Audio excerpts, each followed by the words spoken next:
Tell your friends about the EPs. Tell your friends about the EPs. Tell the neighborhood and everyone around. Tell them about the EPs. Tell them about the EPs. Tell them about the EPs. Tell them about the EPs. The EP apostrophe S. Yeah. Tell your mom about the EPs. Tell your dad about the EPs. Tell your girlfriend about the songs they sing. Tell everybody you wanna hear them sing.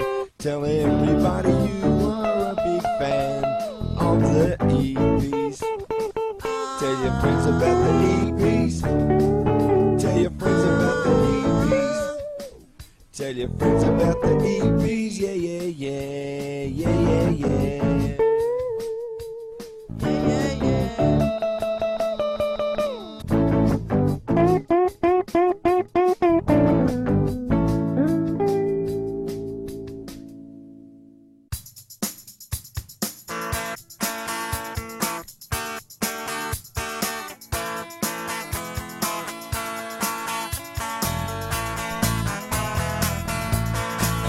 She's my kind of girl. She's my kind of girl. Soon you'll be close to me, 'cause you mean the most to me. You're my kind of girl. Yes, you're my kind of girl. I know I'll miss you and I wanna kiss you, 'cause you're my kind of girl. I said you're my kind of girl. Let's go.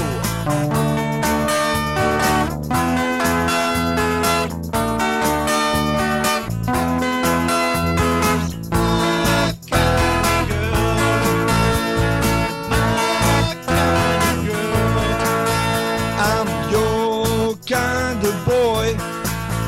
I'm your kind of boy. Like a brand new toy. I'm your kind of boy.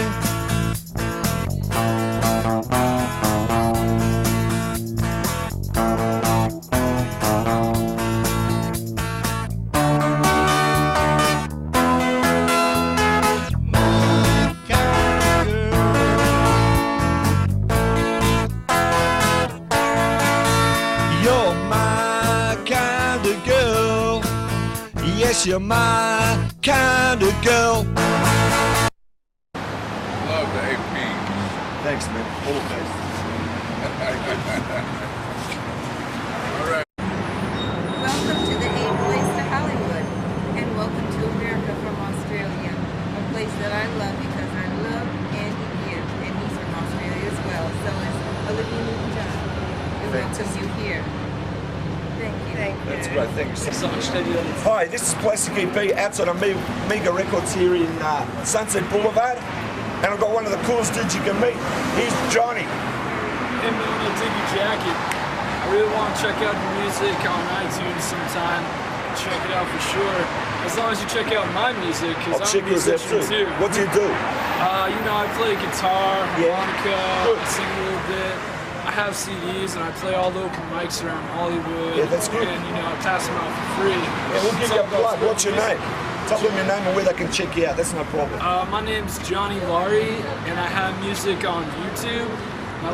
You spell my name Johnnmy, and my last name Lawrie.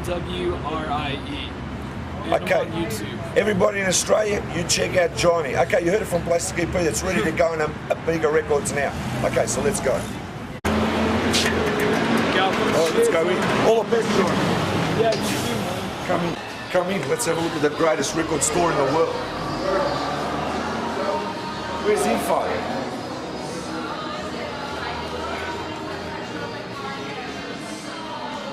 I'll just ask you one question. Yeah.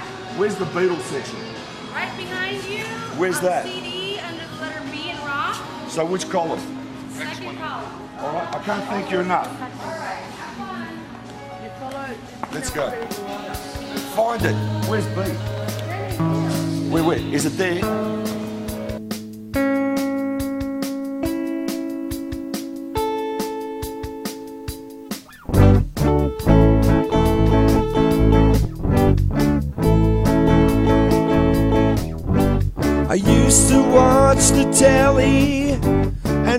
the girls used to melt like jelly when they saw their favorite British pop stars. My group was the other groups went for. They commanded immediate attention. The brightest stars to hit the British show business scene. They turn on the teens. Yeah, yeah.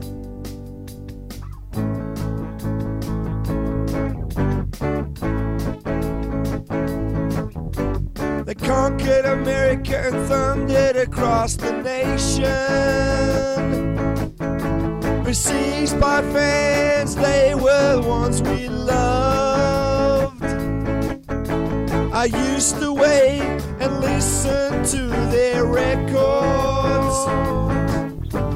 Used to sing to every one of my favorite songs.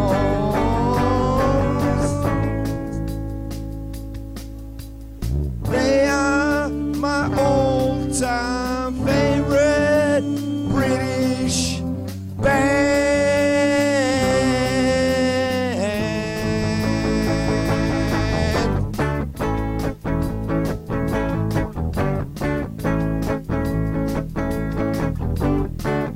I used to think that there were no one else who'd sing and play the way they used to do.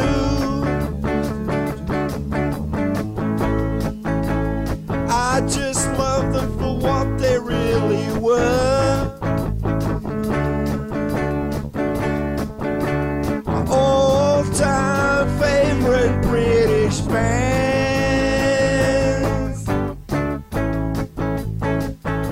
My all-time favorite British bands.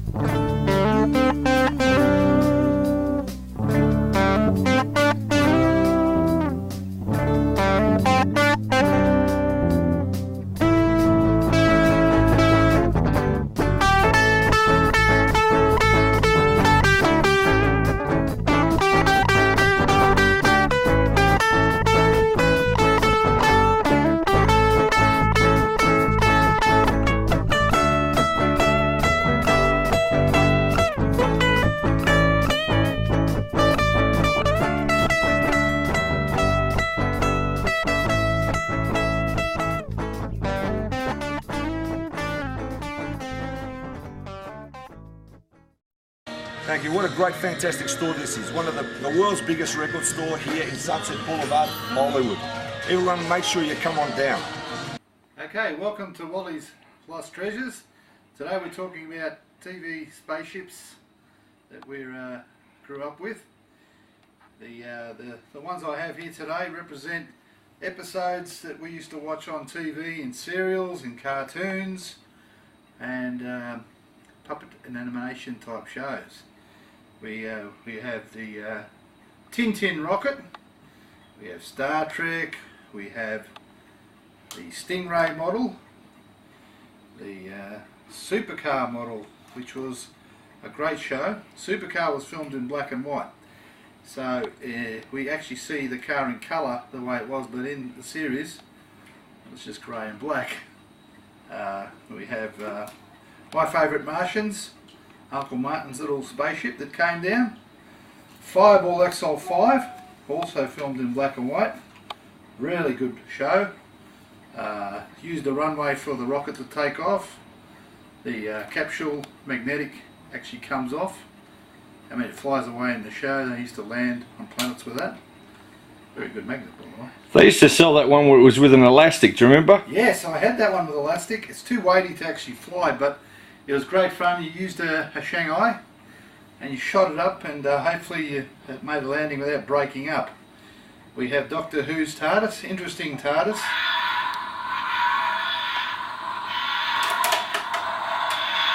Is Doctor Who inside? Yeah, I think he's inside. He's obviously heading off for another dimension. But oh, he's still going. He won't stop. Maybe he's coming back. Yeah, most of these toys were put out to promote the shows. The Star Trek ones were popular. The original one actually shot discs from the front.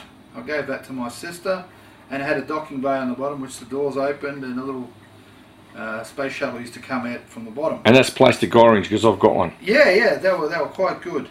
And yeah, these some of these have been reproduction value. Have actually done a great job.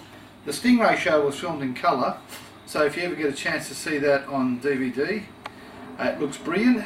Good characterization, good music, and the crafts were just beautiful to look at. That's beautifully made, that model. Yeah. It was they were well done to promote the shows. But what was the show that used to launch from a runway? It was the end of the world. If you can remember the title of that show? No. Used to go for a runway, go down and take off. So the end of the world was coming out to build a large spaceship. Do you remember the show? No. Well, you should remember because you gave it to me. You actually copied it for me. Which one was it? Yeah, that's what I'm asking you. No, I don't know, Wally. Tell us. No, you got to tell me. No, the suspense is killing us. They haven't got a year to wait. Yeah. Well, they actually had less than a year to wait because the world was going to be destroyed by a moon coming towards, I think it was another planet, coming towards the Earth. And the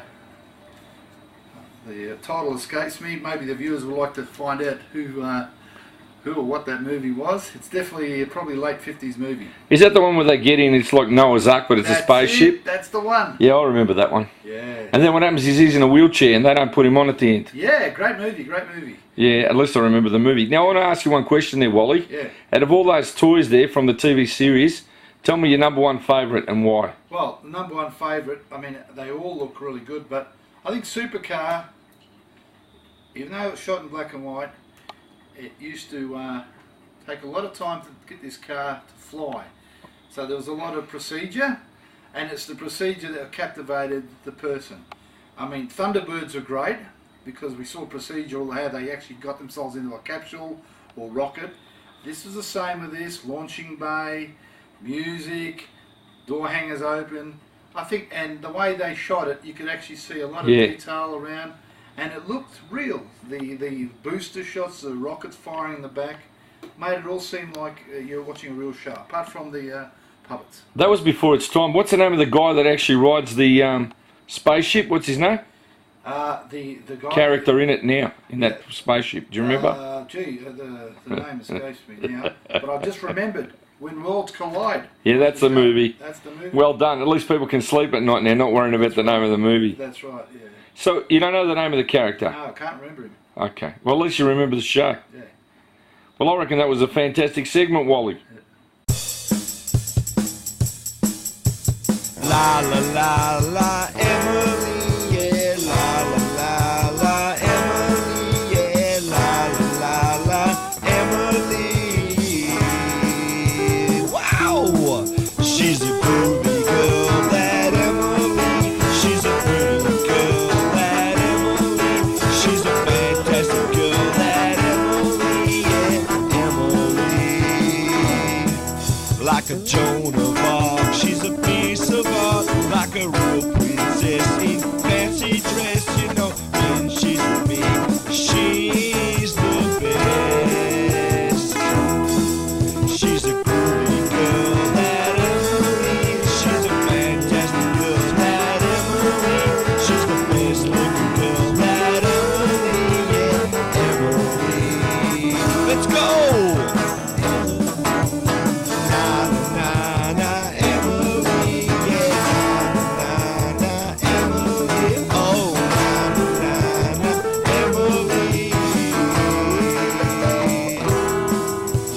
Joan of Arc, she's a piece of art, like a real princess in royal dress, you know, when she's with me, she's the best.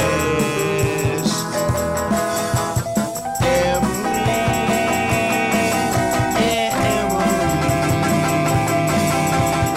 Emily, yeah, Emily, la la la la. Emily,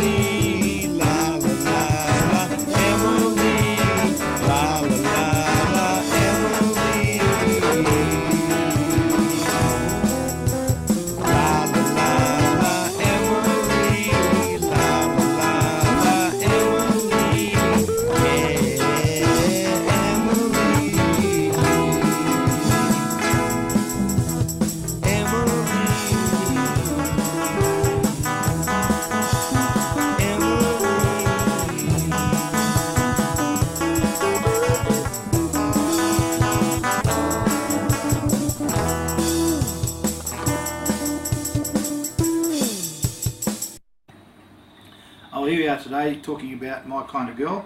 You would have just seen this song at the start of the show. It was a nice song that we wrote many years ago. Simple chords, and it had catchy reference to it. It could have been country, could have been rock, could have been anything. And we just wrote it and we thought, well, this is a song that could actually go places. That's a great song, Wally. Yeah, it went something like this.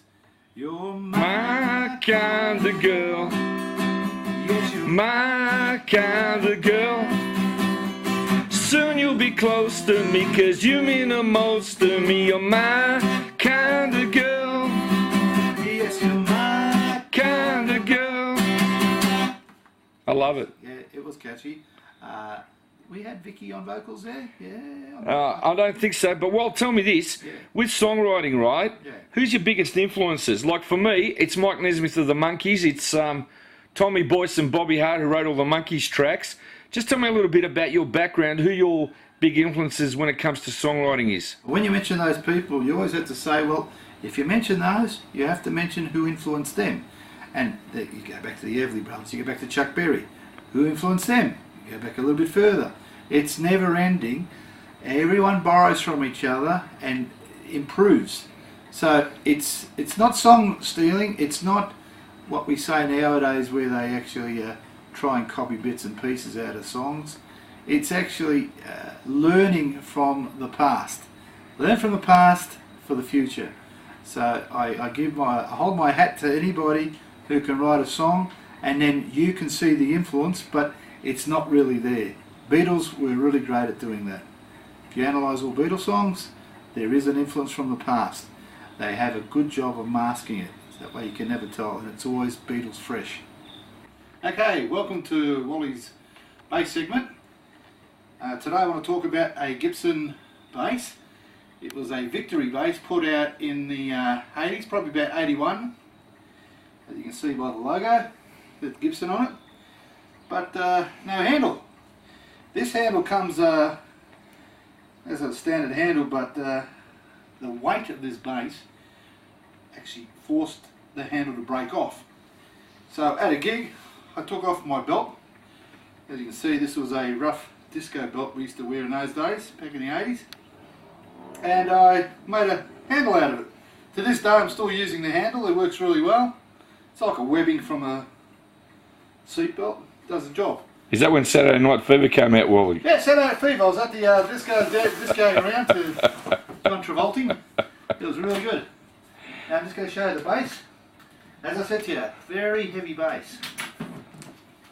And that's the EP's first bass, isn't it, Wally? This is the one we did our gigs with. Very, very good sound.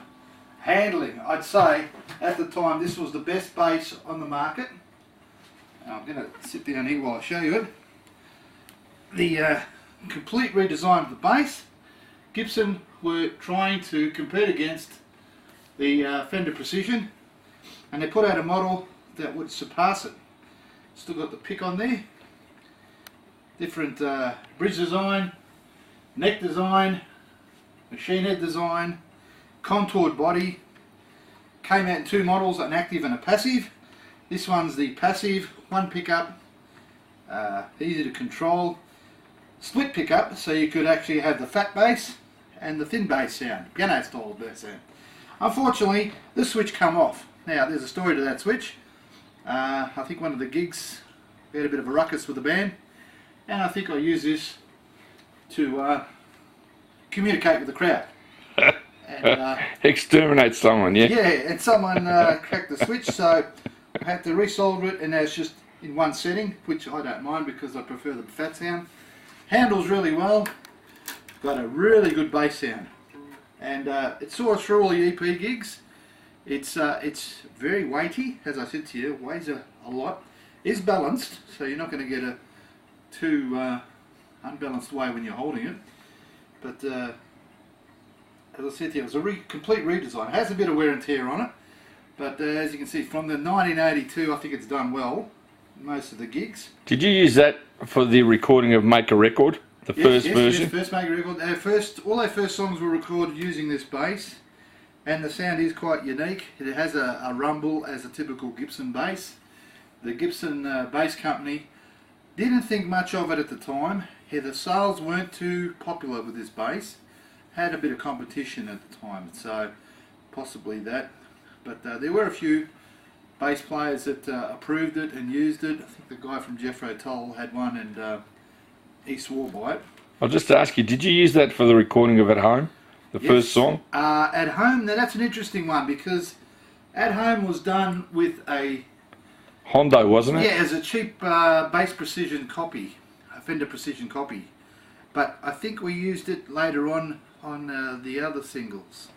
So definitely it would have been used on I'm Not Coming Back, and a few others after that. Well, when I met you, that's the bass you had. Yeah. Well, that's right. I decided to pay the money. It was about, I don't know, $2,000 at the time. I managed to get it for about $700 at a place called Allen's, which no longer exists, and we bargained it down. And that was the first Gibson bass. I was very proud of it, because I don't think too many people had a Gibson at the time. They were very expensive. Even today, they're just through the roof. But well worth the money. They are perfectly made, and their craftsmanship shows up. And as I can tell you now, it's 2014, and we're looking at an 80s bass, and it plays exactly the same. There's been no change, no deterioration. Well made bass. So how many years old do you think it is, Wally? 30 something? Well, 82 this model would have come out. 81, 82. The active one with electronics, that was an advanced one for Gibson. So is it 32 years old now? Yeah, if you do the math. That would be right, 32 years old. So for a 32-year-old, it's not looking too bad. Hey bananas, we think you're groovy. Hey bananas, we watch your movie. Yeah. Drive your tune buggies everywhere, just going crazy without a care. Hey bananas, we think you're groovy. Hey bananas, we think you're groovy. We love to watch you 'cause your favorite show. Hey bananas, we think you're groovy. Hey bananas, we think you're groovy. Hey bananas, we think you're groovy.